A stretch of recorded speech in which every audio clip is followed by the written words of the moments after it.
So this was a nice comment to read on the last video, and it's one of many really nice comments we had, so thank you so much for all of the nice comments, and also all of the feedback, whether that be on the pricing, giving your opinions, anything like that. Thank you so much for taking part in the channel. I just wanted to start this video with that, because I just want everyone to know I appreciate it. But anyway, what you're actually here for is for us to talk about some more of the controls and the content in the Xbox version of the game and the PS4 version, because I may have made a slight mistake last time, but somebody pointed it out. I'm very grateful for that, and we will go over that later on in the video. Anyway, if you do want to see more Civilization 6 videos on the consoles and also on the PC, we'll do that stuff again. Please do feel free to hit that like button and subscribe to the channel so you don't miss any of that. And also a very quick announcement before we dive into the news. Next week, which I believe will be the first big preview we're doing on the games. Do you want me to cover the overall game? So that'd be for Xbox and PlayStation viewers, basically. Do you want me to go over the basics of the game, or do you want me to just jump into preview both Rise and Fall or Gathering Storm?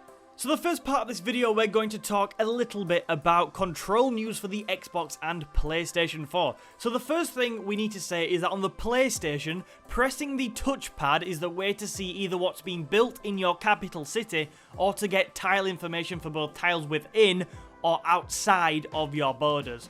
So on the Xbox, the view button performs these functions, and I'm sure from the videos on screen you'll be able to see what they are, basically. So I'm not so fussed about pressing the button to instantly see what's being built in your capital city. We have this function on Switch. I think we do anyway, but I don't really use it for that because I'm just not that bothered. I can happily scroll around and then come to the city and see what's there. But what this is going to be so important for, especially for new players, is seeing what a tile is offering, or if you've not settled on it or not using it, what it could offer. Now, when you start playing the game, you'll realize how important tiles are. But you can see what production you've got there, what food, things like that. And especially if you don't play with the yield icons on. Now, the yield icons are pretty much what you're looking at here. So if you play with the yield icons on, you can see what a tile can offer. But if you don't want them on your screen, kind of making the screen really busy, this is a really good way to see what a tile can offer, because it's not just a hill or something. They all offer different things, and you're going to need to know all this information to find your cities in the best place, for example. So this is a really nice tool to know we're getting. I'm not shocked we're getting this, but it's just a good thing to know how it's going to work.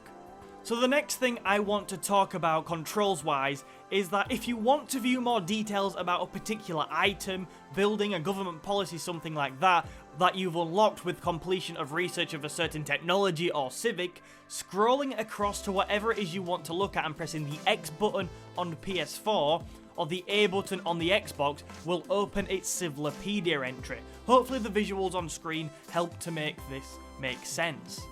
So yes, this might not be the most fascinating news I've ever brought you, but I just wanted to highlight it because it allows me to tell you just how important the Civilopedia is, especially to new Xbox and PlayStation 4 players that haven't played the game before. The Civilopedia can honestly be a lifesaver.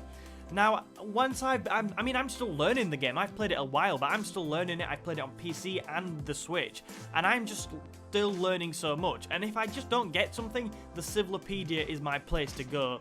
It helps me to properly understand kind of what units offer and how strong they are. It gives stats on that. It helps me understand when best to use government policies because I get information on that. And almost more importantly, I'd say, it helps me understand where to build districts. Now, for example, you'll realise that once you have unlocked the campus for the science, you want to place that near loads of mountains if possible. And all that information is there in the Civilopedia for you. And you also get tons of information on other things like where to build wonders and where will they be most beneficial to build this wonder? What terrain do you need to get the best bonuses for building it and things like that? The Civilopedia, honestly, it will help you understand this game so much. And when you pick it up on November the 22nd or whenever, I really do recommend spending a lot of time. When you unlock a wonder, have a look at it in the Civilopedia, and then you can start to remember things, and you might be able to look at your map and think, ah yes, that's a good spot for Petra or something like that. So Petra's a wonder, by the way, so it really does help improve your understanding. So now we need to talk about the mistake I made, and a big thank you to Ari Gulgan. Oh, I'm so sorry, I've absolutely pronounced that wrong, I do apologise. But thank you so much for pointing this out in the comments. They put, if I'm not mistaken, only PS4 players get those extra civilizations upon the purchase of the base game, and that's absolutely correct. So only PS4 players get included the Nubia Civilization and Scenario Pack, and the Cayman and Indonesia Civilization and Scenario Pack with their purchase of Civilization 6. So it's not just Switch players that have to buy those separately, Xbox players will have to buy those separately too. Now, I'm not exactly sure what this means for the wider picture, like, will PlayStation 4 be getting some more exclusive content or not? I sort of doubt it, but it'll be interesting to see what happens.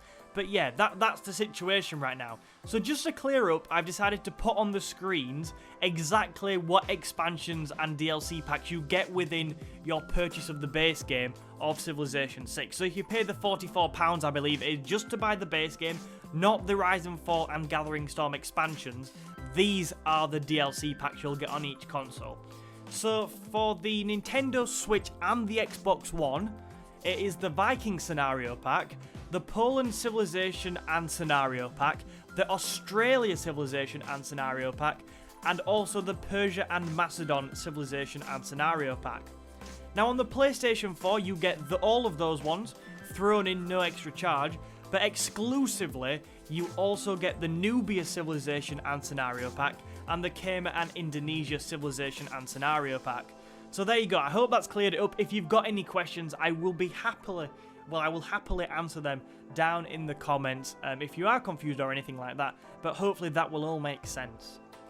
Okay, that's it for today's update, but please do let me know what you think to those things down in the comments, and if you've got any confusion or anything at all, I will happily clear those up, like I said, for you down there as well. Also, can you please remember that next week I want to do a preview video overviewing either the base game of Civilization 6 or the new mechanics for one of the DLCs. So let me know what you want to see, and I'll be sure to create that hopefully for next weekend. And the final thing to say is, please, if you have enjoyed today, remember to hit that like button and subscribe to the channel for weekly updates of these console games. And yeah, thank you so much for watching, and I will see you in another video soon.